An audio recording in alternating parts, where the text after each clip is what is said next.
Hi, this is Keith Bryant for Global SMT and Packaging, Productronica India, Day 3. And I'm sitting with Jonas and Damian from Indium, and we're going to talk about materials, Indian market, and then probably end up on how things are starting off with semiconductor. So, Jonas, how are you finding the market in India? Well, it's ever growing. We decided to move in here about 4 years ago, right, Damian? We're doing our own manufacturing, the Make in India incentives, and the market has been growing very, very, very well for us. I think, Damian, you know even more than I do on that. As a matter of fact, the both high density of the electronic sectors, be it in north or being in south, we are seeing a lot more industry partners are coming in. Not only that, we decided back in 2019 when we established in November, but we are growing as a company right now as we speak. We started off small, but right now as we speak, we are even getting more resources and allocation to be positioned over in India. Okay, so you've embraced Make in India? Make in India, and we are now... But Indium has a product range that's as wide as the world. Exactly. So what are you actually, what have you decided to cherry pick to start your manufacturing process? Yeah, we have started off with the solder paste manufacturing, blending over in Chennai, in a place called Guindy.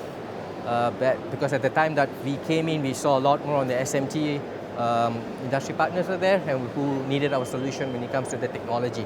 But as you mentioned, we have many other products portfolios with us, where we have multiple different sites around India that could also support India at any time, at any day, because we have the closest one is Malaysia. Okay.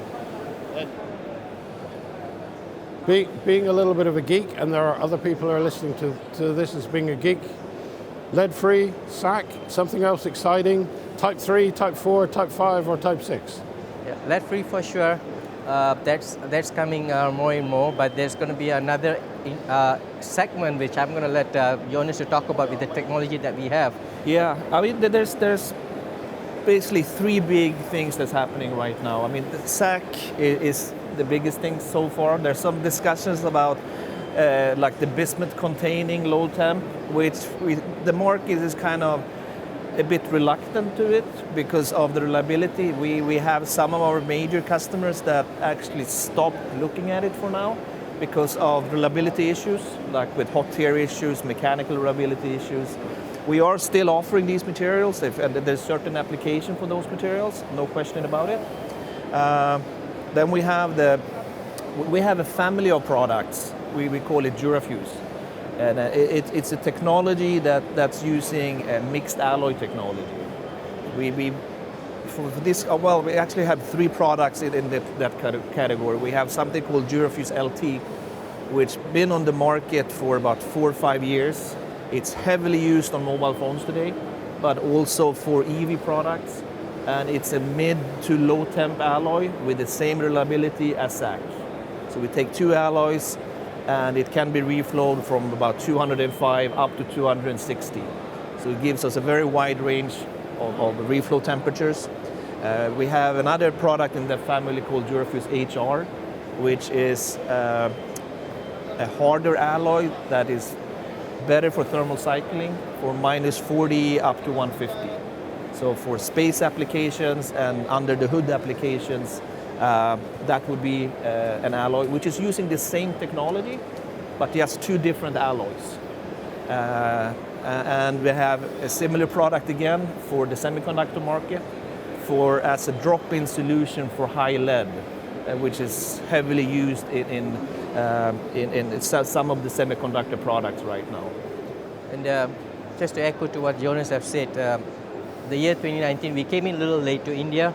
But as we are progressing on the SMT side of it, we are seeing a lot of challenges.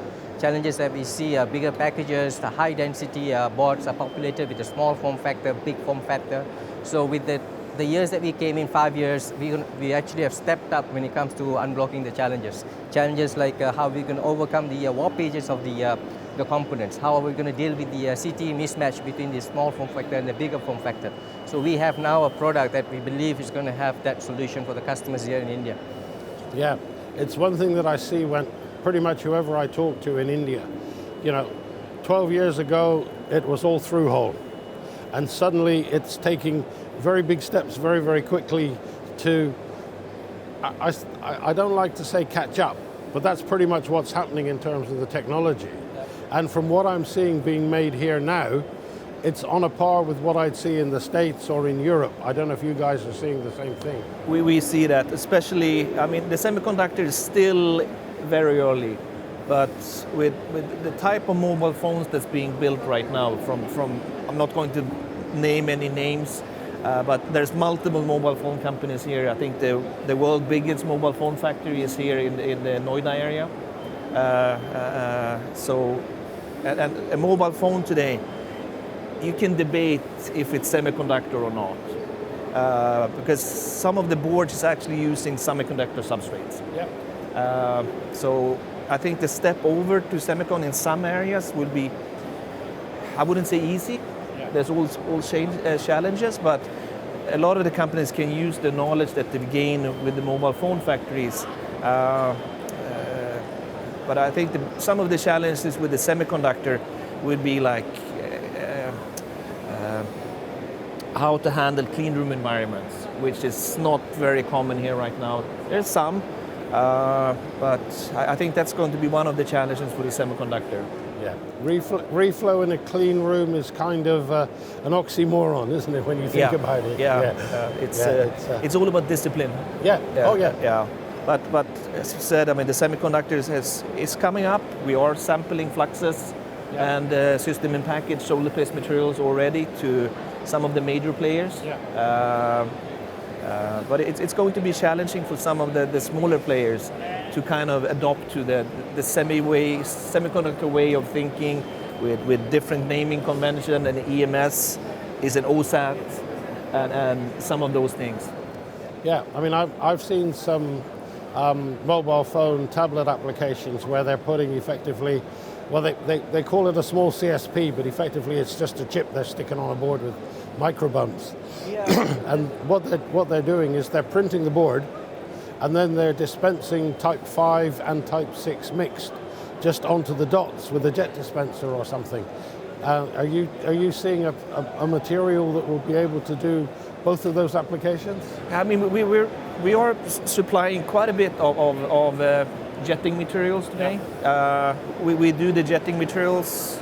We typically have type 5 or type 6 for jetting. It depends a bit on the equipment supplier, but we are seeing the jetting coming up. I think one of the challenges for jetting right now, and it is improving, is the dot sizes for, let's say, below 200 micron is a little challenging with jetting. It's not on par with printing at this point, but it's getting there. Yeah. And it's a little slow. But with some of the kind of gray zone semiconductor product, like dispensing into cavities, which will be done, it's already done for camera modules, then basically jetting is, in my mind, the only approach. You can do cavity printing, but very, very difficult to control. So those applications are coming. Yeah. Most certainly will be type 6 powder. Probably 200 micron range dot sizes, somewhere in that range. In that powder technologies like 3, 4, 5, and 6 and onwards, we are very confident of our product output results that comes out and being delivered to all our customers, because we make our own powder, we make our own flux, we blend our own solder paste. So that makes us to keep us within the quality that's expected by the industry, even from us, Indium Corporation. So we have seen a few cases in India that we can be confident of unblocking those challenges by giving them a consistent material from a day to another. Yeah. Okay, and you said we blend our own powders, we make our own fluxes, etc. Is that also completely happening in India, or are you shipping in parts of that? At this moment, we are shipping in. Yeah, we're shipping in. It's a blending facility that we have over in India, but the source of the material is coming from one. Yeah, because the investment in towers and things to make the powder is very scary, to say the least. It's not semiconductor level investment, but for a material supplier, it is pretty huge. Yeah. And how do you think you're going to be looking 3, 4, 5 years down the line? everybody's saying OSATs are going to be growing here very, very quickly. Do you see yourselves being able to keep up with that in terms of material technology? Maybe I can start it off with that one. When it comes to semiconductor OSATs, it's something that Indium has been doing for many years right now. The closest that we can see as an example are the Southeast Asia and China. We've been supporting our key customers with a very big volume of many different products, be it SiP, be it Type 6 powder, be it on fluxes for BGA and flip chip. So what we're going to be offering to India market will be what we have been working and been proven over in Southeast Asia. So it's not going to be so much a trial, but we're going to do a lot of collaboration, but making sure and ensuring customers that the material that we're going to be supporting has been proven in the market. And I suppose what I'm hearing also is some of the large multinationals are going to be moving here with setting up factories from other parts of Asia. So you're probably supplying material to those factories already, and you're just into a copy exact situation. Right. So we're seeing that. I mean, we have factories globally, and I think what we're seeing with the OSATs and the EMS, we're seeing that the EMS partly becomes an OSAT. That they like some of the big ones are starting to do semiconductor manufacturing, so they will be both. We're also seeing that the OSATs are starting to do typical EMS manufacturing. And that's happening in China, it's happening here, it's happening in Mexico and in Malaysia and other countries. And we've been working in these countries for many, many years, and that will be an advantage coming in here, that we know the OSATs and we know the EMS. I like to call it as a hybrid nowadays, because they have both. Yeah, the surface mount and packaging used to be like here, and then it starts this, and now, as you say, it's overlapping, and but as well as it's overlapping, it's all moving to the semiconductor end. The semiconductors suddenly aren't having to work with larger sizes of balls and all the other things. Everything is becoming smaller, and that's really the challenge for you guys, I guess. But it seems Indium is pretty much there already. So going forward in India, you've got products already. You probably won't be making them here for a while, but at least you have something you can offer these guys just there going up, which is already proven technology. Yeah, and to answer that, as of now, we have the closest factory to support India when it comes to a different material. Like Malaysia, we have a plant that's over in Penang, and we also have Singapore. So we have two sites to still support India when it comes to a different product portfolios.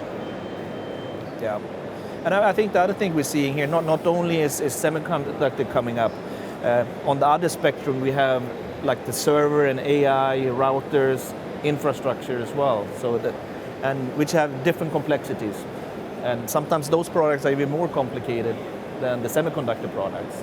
So yeah, I think India have a bright future. There's a lot of products coming in. And that's why we're here, that's why we're growing. And you guys have a huge R&D investment, and I know you're kind of known in the industry for being right at the front of everything. So I'm sure you're going to be able to keep up with whatever's happening out there, because your labs are probably working on it already. Yes, Yeah.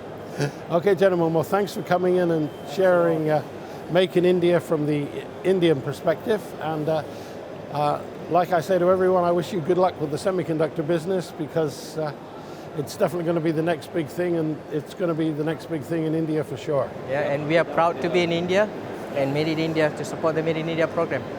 Thank you, Keith. Thanks for sharing with us, gentlemen. Thank you. thanks a lot. Thanks. That's Keith Bryant for Global SMT and Packaging, signing out from Productronica India, Day 3.